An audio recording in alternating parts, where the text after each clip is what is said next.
வணக்கம். விக்ரமாதித்தன் கதைகள் தொடங்கி நான் சொல்ல தொடங்கின உடனே வாசகர்கள் என்கூட நேயர்கள் என்கூட வர ஆரம்பிச்சிட்டாங்க. இன்னும் சொல்லப்போனால் உங்களுக்காக நான் படிக்கிறப்ப எனக்கு இன்னும் விறுவிறுப்பாக இருக்குது.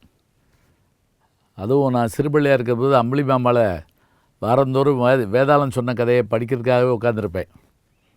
இப்போவும் அது மாதிரியான அந்த விஷயத்தை நம்ம ஆரம்பிக்க போகிறோம்.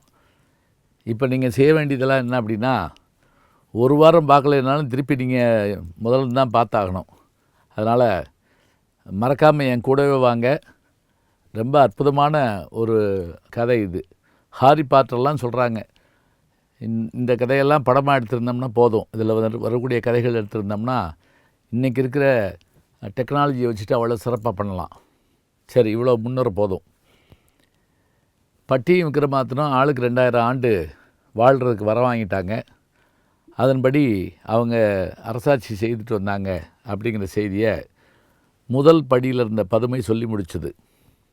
போஜராஜன் உடனே சரி இரவாயிருச்சு, நான் நாளைக்கு வந்து அடுத்த இதில் இது பண்ணிக்கிறேன்னு சொல்லிவிட்டு அரண்மனைக்கு போயிட்டான். போயிட்டு மறுநாள் வந்தான். 2வது படியில் அவன் காலை வச்சு ஏற போகிறான். அப்போ அதில் அந்த பதுமை, மதனாபிஷேகவல்லிங்கிற அந்த பதுமை அவனை பார்த்து சிரிக்குது. மன்னன் முதல் படியிலேருந்து 2வது படியில் காலை வச்சு அப்படி நின்று ஏன் சிரிக்கிற அப்படின்னு கேட்டான். விக்ரமாதித்தன் சாதித்த சாதனைகளில் ஏதேனும் ஒன்றையாவது நீர் சாதித்திருப்பீரா? சரி, அப்படி என்ன சாதித்து விட்டார் சொல்லேன் அப்படின்னு 2வது படியில் உட்காந்துட்டார் அந்த மன்னர். அந்த மதனாபிஷேகவல்லி கதையை சொல்கிறான். எப்படி சொல்கிறா அப்படின்னா, விக்ரமாதித்தன் ஆண்டு கொண்டிருந்த போது ஒரு மகாமுனிவன் ஒருத்தர் இருந்தானான். அவர் ஒரு பயங்கர மந்திரவாதி. அவன் பேர் வீரசீல ஞானமுனிவன். அவன் இரவு பகலாக பல்வேறு யாகங்களை செய்து தேவி மகாகாளிகிட்ட வரம் பெற்றான். உனக்கு என்ன வேணும்னு நம்ம கேட்டாலாம். விக்ரமாதித்தனுடைய சிம்மாசனம் எனக்கு வேணும், அது மட்டும் இல்லை, அதுக்கான நான் என்ன செயல்பாடுகளையும் செய்ய காத்திருக்கேன்.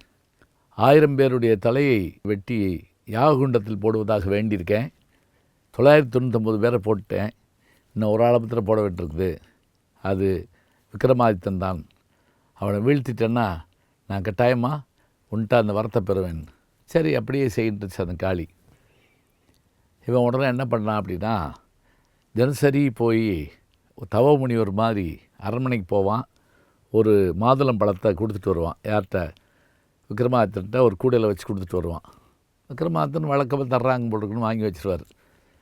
ஒரு நாள் அந்த வச்சுருந்த பழத்தெல்லாம் ஒரு குரங்கு ஒன்று எடுத்தது டம்முன்னு கீழே போட்டுச்சு. போட்டால் உள்ளே பூரா ரத்தனங்களும் முத்துக்களும் வைரங்களும் இருந்திருக்கு. விக்ரமாதித்தனுக்கு ஆச்சரியம். நாளைக்கு அந்த முனிவர் வந்தால் வர சொல்லி நிறுத்தி வைங்க, யாருன்னு கேட்போம். வந்த உடனே என்ன உள்ளே என்ன இருந்தது, ஏன் இப்படி, நீங்கள் யார்? நான் ஒரு தவயோகி, என்கிட்ட பெருஞ்செல்வன் நிதியும் இருக்குது. நாளை இரவு கிருஷ்ணபட்ச சதுர்த்தி. கிருஷ்ணபட்சம்னா என்னென்னா தேய்பிறை, நிலவு தேய்ந்து வருகிற நாள், இருள் சூழ்கின்ற நாள், 4ஆம் நாள். அந்த சதுர்த்தி அன்றைக்கு நான் ஒரு பெரிய யாகம் பண்ணுறேன். அந்த யாகத்துக்கு நீ வந்தேன்னா உனக்கு வேண்டியதை தருவேன். உடனே பட்டி ஆலோசித்து கேட்டான் விக்ரமாதித்தன். அதனால் என்ன, நம்ம போயிட்டு வருவோம், நீங்கள் போயிட்டு வாங்க. அதே போல் விக்ரமாதித்தனும் புறப்பட்டு போகிறான். போன உடனே அந்த சூழலே வித்தியாசமாக இருக்குது.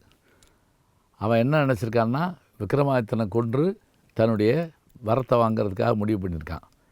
விக்ரமாதித்தன் போய் வணங்கின உடனே, நீங்கள் சொன்னபடி வந்துட்டு என்ன செய்யணும், இங்கே பக்கத்தில் ஒரு முருங்கை மரம் இருக்குது. அந்த முருங்கை மரத்தில் ஒரு வேதாளம் தலகலாக தொங்கிட்டு இருக்கு. அந்த வேதாளத்தை யாராலும் அடக்க முடியாது. அதை அடக்கி அதை வீழ்த்தி என்கிட்ட கொண்டு வந்து தரணும். கொடுத்தேன்னா நான் சில வரங்கள் தருவேன் அப்படின்னா. உடனே விக்ரமாதித்தனும் அங்கேருந்து புறப்பட்டு போனான். போன உடனே அந்த வேதாளம் பெரிய ஆவேசத்தோடு அவனை நோக்கி பறந்து வருது. விக்ரமாதித்தன் தன்னுடைய மந்திர வாளாலும் தான் பெற்ற வரத்தாலும் அதை வெட்டி வீழ்த்தி திரும்ப என்ன பண்ணா, தன்னுடைய தோளில் போட்டுட்டு நடக்க ஆரம்பித்தான். அப்படி போகிற போது அந்த வேதாளம் சிரித்தது. என்ன சிரிக்கிற அப்படின்னா, இல்லை, யாருக்கு யார் பலியாவான்னு தெரியாது, அப்படிப்பட்ட சூழலில் நீ போயிட்டுருக்கியே, அதை நினச்சி சிரித்தேன். நீ சொல்கிறது எனக்கு புரியல அப்படின்னா. சரி, அப்போ ஒன்று செய், நமக்குள்ள ஒரு பந்தயம். நான் ஒவ்வொரு கதையாக சொல்லிக்கிட்டு வருவேன். அது விடுகதை மாதிரி இருக்கும். அந்த விடுகதையினுடைய முடிவில் நீ பதில் சொல்லணும். நீ பதில் சொல்லாமல் இருந்தாலோ அல்லது மௌனமாக நேரத்தை கடத்தினாலோ, தப்பான பதில் சொன்னாலோ, பாருங்கள் என்னென்ன சொல்லுதுன்னு. பதில் சொல்லாமல் இருந்தாலோ, நேரத்தை கடத்தினாலோ, தப்பான பதில் சொன்னாலோ உன் தலை வெடிச்சு போகும். சரி, சரியான பதிலை நான் சொல்லிட்டா விக்ரமாதித்தன் கேட்டான். அதை அப்புறம் பார்ப்போம் சொல்லிவிட்டு வேதாளம் தன்னுடைய முதல் கதையை ஆரம்பிச்சதுங்க. அந்த கதையே ரொம்ப ஆச்சரியமாக இருக்கும். அந்த கதை என்ன அப்படின்னா, அந்த கதை இப்போ நினைவு வச்சுக்கிறணும். முதல்ல படியில் உட்கார்ந்துருந்த மதனாபிஷேகவல்லி சொல்ல ஆரம்பிக்கிற கதைக்குள்ளே வந்தோம். வேதாளம் சொல்ல கதையில் வந்தோம். வேதாளம் சொன்ன கதையில் இப்போ ஒரு ராஜகுமாரனும் அவனுடைய தோழனும் காட்டுக்குள்ளே வேட்டையாட போகிறாங்க. அப்போ ஒரு இடத்துல ஒரு குளத்தில் ஒரு பெண் குளிச்சுக்கிட்டு இருக்கா.